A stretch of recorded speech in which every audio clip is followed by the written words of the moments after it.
The story for Crysis 3 takes place 20 years after the second game ended, and here you are following the main character from the first game, and to some extent the second game, Prophet, who of course is the guy in the nano suit. He's pretty badass, you might know him a little bit. But for those 20 years, Prophet was actually looking for the Alpha Ceph, and of course the Ceph are the aliens from the past games, and at the end of Crysis 2, you thought they were all dead, but Prophet knows that there is one big final alien, the Alpha Ceph, the one that pretty much is the queen. So he has to go and look for that alien, but after 20 years, the mercenaries that he was with to look for them kind of lost interest, and he somewhat kind of lost interest too, but he kept looking. Now, in the beginning of this game, he's actually trapped by Cell, the main bad guy human corporation that wants to go and take over everything from the past two games, and he finally escapes from the help of his friend Psycho. He gets out of there, and of course, he has to go and look for the Alpha Ceph, and of course, take down Cell by joining a resistance with Psycho,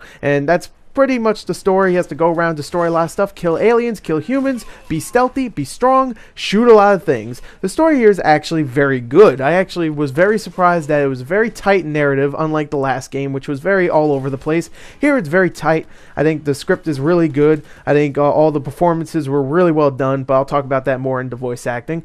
But I think everything is actually very well done in the story. I was actually very interested, even though at parts it can be very generic, especially when you get into the Resistance. But I actually kind of like the characters, especially Prophet. You actually get to know more about him and all the side characters, and overall I actually really enjoyed the story. It's not amazing, but it's actually really good and way better than Crysis 2's story.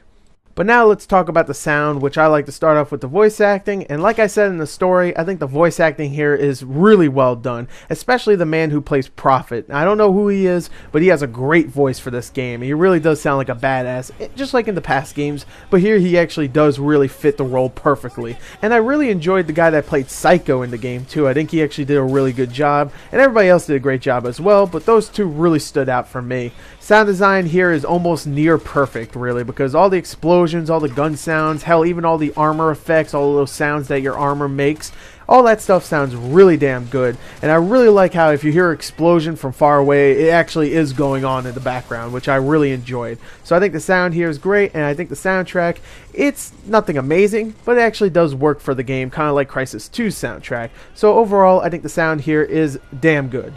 Now let's talk about the graphics for Crysis 3, and while I did have to play this on the Xbox and not the PC, I have to say this. On the Xbox, it is a damn good looking game. It really is. The environments are breathtakingly gorgeous, and actually look a little bit better than the last game, because this time you actually have a lot of foliage, a lot of grass, trees, a bunch of different colors. It looks beautiful. The guns themselves, the armor effects, the enemies themselves, all the character models, the animations, all look fantastic in this game, and I have almost no complaints besides maybe some texture loading problems. And while I think the character designs are really well done in this game, I think some of the enemies get repeated way too much. But still, this game is gorgeous, either on the Xbox, but it probably looks way better on PC. Probably one of the best looking games, if not the best looking game. But still, the console version is definitely a beauty to behold. But now let's talk about the gameplay, and Crysis 3, like its predecessors, is not your typical first-person shooter. In this game, you have the nano suit, which is a piece of armor that you wear throughout the entire game, and it lets you either be completely invisible to enemies, so you can stealth your way through them and take them out without them noticing, or an armor boost, which will pretty much let you do the complete opposite and just go around, run and gun, and kill everybody without worrying about getting killed yourself. Let's just say this, the nanosuit is a staple of the Crysis series, and in the third one, it still is a lot of fun, even though I would have liked to see a little bit more added in the armor. Like, I would have liked to see a different ability, like, I don't know, you could run faster, you could jump higher or something. I mean, they did add a upgrade system for your two abilities and your overall health and all that stuff, but, you know, that's fun, don't get me wrong, I like upgrade systems, but it's still not enough. I would have loved to see more armor abilities in general. Now the gunplay, on the other hand, actually does add some new stuff in the game, and the gunplay itself is actually tweaked a little bit more, so it feels a little bit more responsive than the other game. And don't get me wrong, the other game had great gunplay, but this one actually feels a little bit better. Now one of the new additions to the gunplay, of course, is brand new guns in the game. You get some brand new human weapons, and you get some new alien weapons finally, because Crysis 2 didn't really have them, and in this one you definitely do, and they're actually very much different from the human weapons, which I found to be cool, because because there's a lot of games out there where they have alien weapons and they feel kind of like the opposite of some certain weapons for the humans.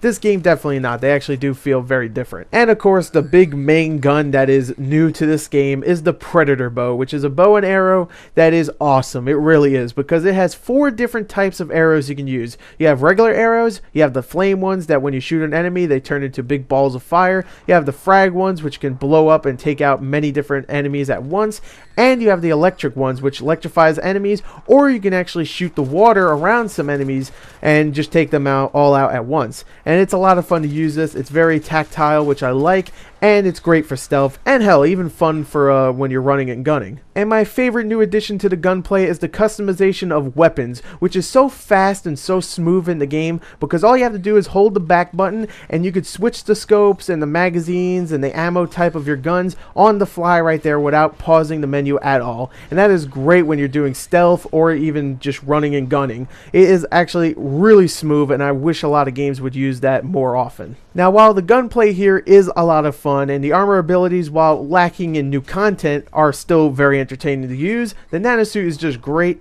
I have to say the single player is a little bit too short. Even though it is a lot of fun, it is pretty damn short. It's about 5 to 6 hours long, and Crysis 2 took me about 8 hours long, so this one actually is way shorter than the last game, which is kind of sad, but it still is a very fun game. But not only do you just get a single player mode, you also get multiplayer, just like in Crysis 2, and I find it to be very enjoyable, especially since they actually transition all the armor abilities and the single player weapons very well into the multiplayer.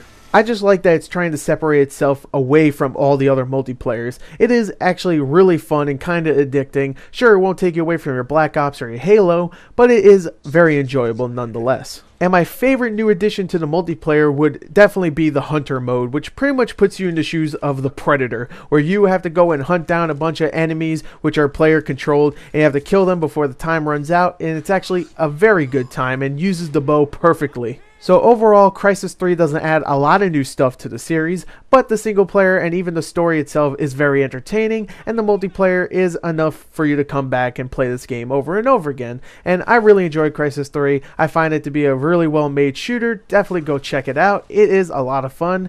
Thank you and goodbye.